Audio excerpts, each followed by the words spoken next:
Keluarga Waraden Sagung Duwadi nuwun kula nuwun wonten ngarsanipun para sesepuh pinisepuh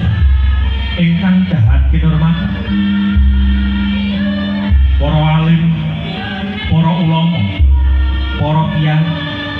ingkang pinten kalawan dalu tansah sumandhing mring kitab suci Wahyu ing Ilahi minangka kiblating panembah ingkang satungguling bukti para pangarsaning praja tuwin satriyaning mandhari ingkang pantes sinebut